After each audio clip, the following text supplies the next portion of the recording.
কিডনির সকল ব্যবস্থা সুযোগ সুবিধা আছে, এইরকম সেন্টারে ওনাকে নিয়ে যাওয়া, যত দ্রুত সম্ভব নিয়ে যাওয়া যায়, সেজন্য চিকিৎসকরা এবারও ওনার জন্য সেই ধরনের সুপারিশ করেছেন এবং রিকমেন্ডেশন দিয়েছেন। এখানে অনেকবার দাঁড়িয়ে আপনাদেরকে বারে বারে বলার চেষ্টা করেছি, ওনার হার্টের 3টা ব্লক ছিল, দুটিকে মাত্র 22 সনের জুন মাসে স্ট্যান্ডিং করা হয়েছিল।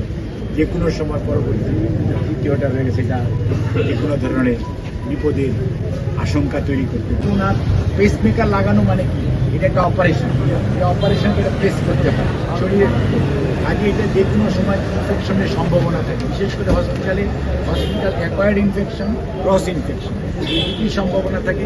ওনার যেহেতু ডায়াবেটিস আছে, ওনার যেহেতু ইমিউনো কম্প্রোমাইজ এবং ওনার আরও অন্যান্য অনেক রোগ, বিশেষ করে chronic liver disease, chronic kidney disease এবং হার্টের যে নতুন সমস্যা, যেটা নতুন সমস্যা ওনার ছিলই, সেটি আরও বেশি মারাত্মক প্রকট আকার ধারণ করেছে।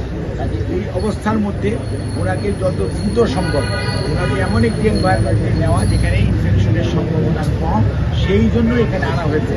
উনি সার্বজনীন কথাটি বলেছি, সার্বক্ষণিকভাবে মেডিকেল বোর্ডের সদস্যদের তত্ত্বাবধানে এখানে চিকিৎসাধীন থাকবেন।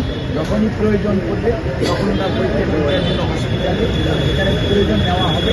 তবে এটা প্রয়োজন যত দ্রুত সম্ভব মাল্টিডিসিপ্লিনারি হসপিটালে ট্রান্সফার করা, মডার্ন মাল্টিডিসিপ্লিনারি হসপিটালে ট্রান্সফার করা, যেখানে লিভার ট্রান্সপ্লান্টেশন, হার্টের রোগীদেরকে এই শারীরিক অবস্থার মধ্যেও স্ট্যান্ডিং করা যায় অথবা এনজিওগ্রাম করা যায়, চিকিৎসা করা যায়, সেই ব্যবস্থা আছে।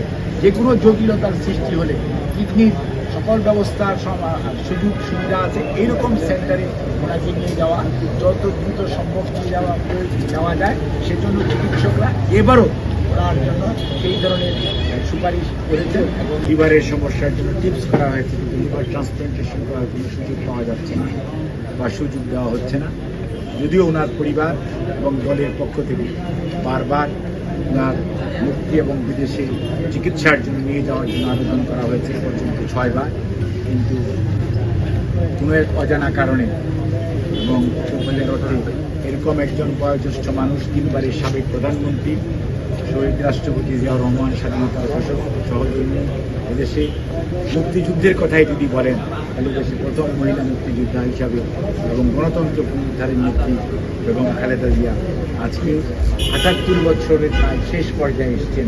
79 বছর কয়েকদিন শুরু হবে, সেই সময়েও ওনার সুচিকিৎসা করাতে উনি নিজেও পারছেন না, বিএনপি নেতা কর্মীরাও পারছেন না, পরিবারে পাচ্ছেন।